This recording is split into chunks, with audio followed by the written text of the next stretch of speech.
عليكم ورحمة الله تعالى وبركاته. بسم الله الرحمن الرحيم. وما أرسلناك إلا رحمة للعالمين.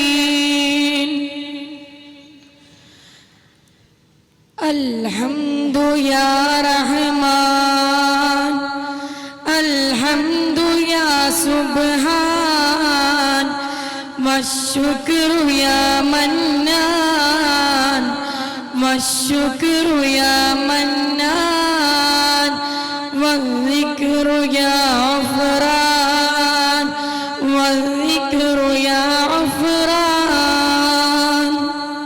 കാലമേറെ കഴിഞ്ഞെങ്കിലും ഒരു വിശ്വാസിയുടെ മനസ്സിലെന്നും അവശേഷിക്കുന്ന നാമമാണ് മുഹമ്മദുൻ സ്വല്ലല്ലാഹു അലൈഹി വസല്ലം. വെളുത്തവനെ കറുത്തവനേക്കാളും അറബിക്ക് അജമിയേക്കാളും സ്ഥാനം തഖ്വയിലില്ലാതെ ഇല്ല എന്ന് ലോകത്തെ പഠിപ്പിച്ച വന്യഗുരു. ലോകം പടക്കുന്നതിന് മുമ്പേ അല്ലാഹു പ്രവാചകനെ ഏറ്റെടുത്തു കഴിഞ്ഞിരുന്നു. അന്ന് മക്കത്ത് തിരുപ്പിറവിയുടെ ദിവസം പേർഷ്യൻ അഗ്നികുണ്ഡം അണഞ്ഞു പോവുകയും സാവതടാകം വറ്റിയതും മാലോകർ കണ്ടതാണ്. ജനനത്തിനു മുമ്പ് ഒന്നി പിതാവിനെയും 6 വയസ്സിൽ പ്രിയമാതാവിനെയും പിന്നെ പിതാമഹനെയും നഷ്ടപ്പെട്ട പൊന്നാര തങ്ങളിൽ പുത്തുവിനോടൊപ്പം ജീവിതം കഴിച്ചുകൂട്ടുകയാണ്. ഓമന മുഹമ്മദീനെ ഓത്തിനായച്ചില്ല, ഓമനിക്കാൻ ബാപ്പ വേണം, ബാപ്പ ജീവിപ്പില്ല.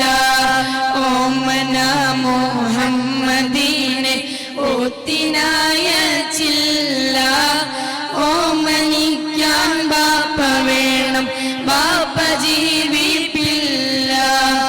ആരുമില്ലാതേകനായി ഭൂമിയിൽ നബിയുള്ള, ആറുവായ സായകാല താറ്റലർ നബിയുള്ള.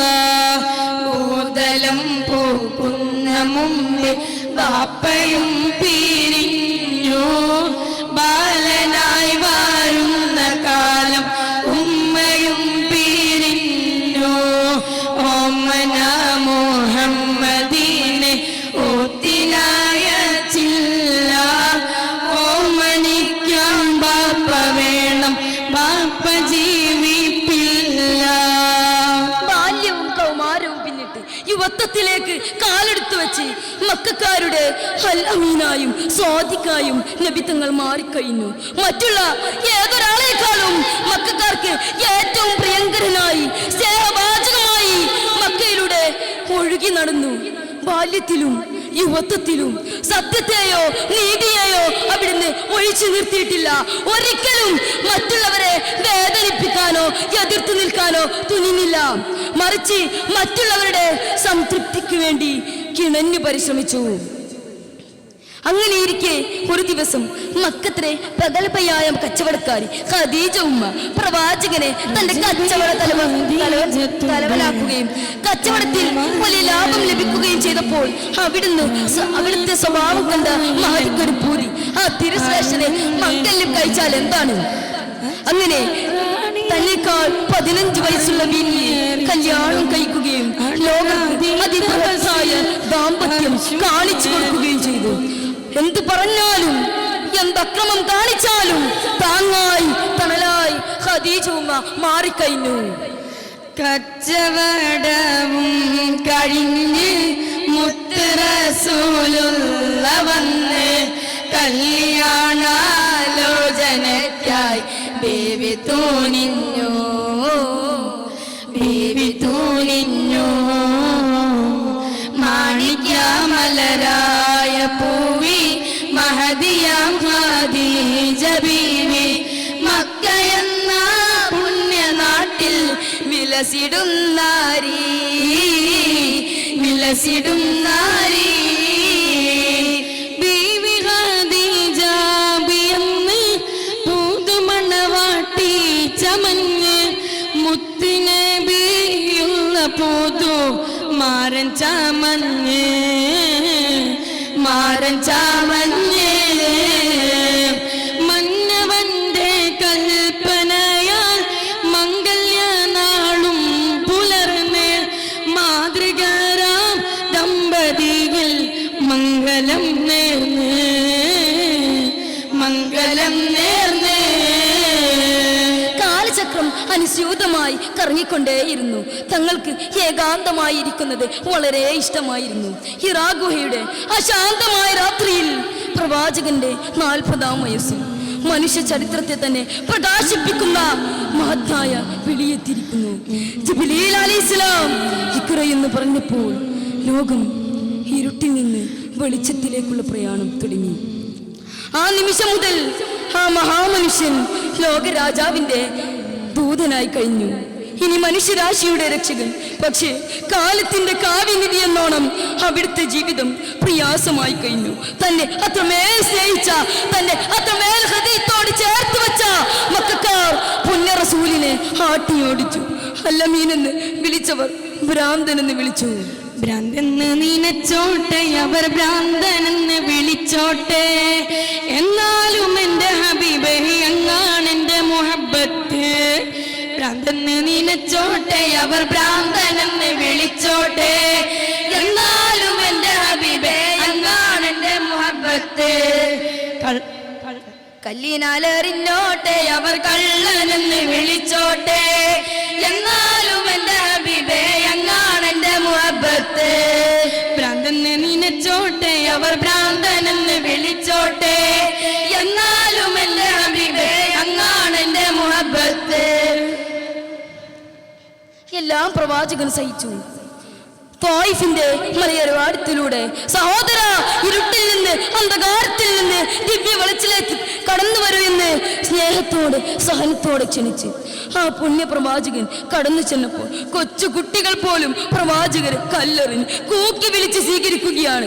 കഴിഞ്ഞില്ല പ്രയാസത്തിന്റെ മൂർധന്യാവസ്ഥയിൽ അബൂ ത്വാലിബും പ്രിയ പത്നി ഖദീജ ബീവിയും പിരിഞ്ഞത്. പ്രവാചകനെല്ലാം സഹിച്ചു. സത്യഭാന്താവിൽ മാലോകർക്കായി കുലയാതി ഉറച്ചു നിന്നു. യാ റസൂലല്ലാഹ്, അങ്ങയുടെ സഹനവും സ്നേഹവും തന്നെയാണ് ഞങ്ങൾക്ക് വഴികാട്ടി. ആകാശഭൂമി തേങ്ങി അത് കണ്ട ലോകം വിങ്ങി, ആറ്റൽ റസൂലിന്മേനി മുറിവേറ്റ നേരം ഭീതി, ആദിനമറിഞ്ഞ ഭീതി തിരുത്വായിഫിന്റെ ഭൂമി, തിരുത്വായിഫിന്റെ ഭൂമി. എല്ലാ സഹനങ്ങൾക്കും ഒടുവിൽ അള്ളാഹുവിന്റെ കൽപ്പന വന്നു. ഹിജ്റ, മനുഷ്യത്വം മരിച്ചവരിൽ നിന്ന്, മക്കയുടെ ഇരുണ്ട വഴികളിൽ നിന്ന് മദീനയുടെ ശാന്തതയിലേക്കുള്ള യാത്ര. നല്ല ഇരുൾ മൂടിയ ഒരു നക്ഷത്ര കുന്നുമില്ലാത്ത ആ രാത്രിയിൽ മരുപ്പറമ്പിലൂടെ 2 മനുഷ്യർ നടന്നു പോകുന്നു. ലോകരാജാവ് മുഹമ്മദ് മുസ്തഫ സല്ലല്ലാഹു അലൈഹി വസല്ലമ തങ്ങൾ, പ്രിയ കൂട്ടുകാരൻ സിദ്ദീഖ് തങ്ങളും കാൽനടയായും തോളിലായും പ്രവാചകൻ യാത്ര ചെയ്തു. സൗർ ഗുഹക്കുള്ളിൽ നിൽക്കുമ്പോഴും ശത്രുക്കൾ മുമ്പിൽ പ്രത്യക്ഷപ്പെടുമ്പോഴും എല്ലാം അല്ലാഹുവിലേക്ക് അർപ്പിച്ചു. രാപ്പകലുകൾ മാറിമറിഞ്ഞു. ഒടുവിൽ ശാന്തമായ മദീനയുടെ മണ്ണിൽ ആരംഭറസൂലുള്ള മദീനയിലണഞ്ഞപ്പോൾ ആമോദാർഷളാദ മുഴങ്ങിടുന്നേ, ആരാമരത്തോടൻ അൻസാറുകൾ വന്നതിലേറ്റം അയിലം വാസലിലൻ പാടി പുകഴ്ത്തിടുന്നേ. സിദ്ദീഖുമൊത്തിറങ്ങിട്ട് സൗറന്ന ജബൽ ഗുഹ കാകം പോകിയേ, സൗറന്ന ജബൽ ഗുഹ കാകം പോകിയേ. കാലം കഴിഞ്ഞുകൊണ്ടിരുന്നു. ഒരിക്കൽ ഒരു ഹജ്ജിന്റെ വേള അവിടുന്ന് പറഞ്ഞ കാര്യം കേട്ട് സഹാബികൾക്കുള്ളിൽ ആദിയായി. അങ്ങനെ ഒരു സുബൈ നമസ്കാരത്തിന് സിദ്ദീഖ് റളിയല്ലാഹു അൻഹു നേതൃത്വം നൽകി. നമസ്കാരാനന്തരം സ്വഹാബത്ത് ആയിഷ ബീവിയുടെ വീട്ടിലേക്ക് ഓടി. ആ കാഴ്ച സ്വഹാബാക്കൾക്ക് താങ്ങാവുന്നതിലപ്പുറമായിരുന്നു. പനിച്ചു കിടച്ച് പ്രിയ പ്രവാചകൻ ആയിഷ ബീവിയുടെ മടിയിൽ തല ചായ്ച്ച് തളർന്നു കിടക്കുകയാണ്. ആ സമയത്ത് പോലും ഉമ്മത്തി യാ ഉമ്മത്തി എന്ന് ഉരുവിട്ടുകൊണ്ടിരുന്നു. അവസാനം ലോകനാഥന്റെ വിളിക്കുത്തരം നൽകി ലോകഗുരു ഹബീബ് തങ്ങൾ ഈ ലോകത്തോട് വിട പറഞ്ഞു.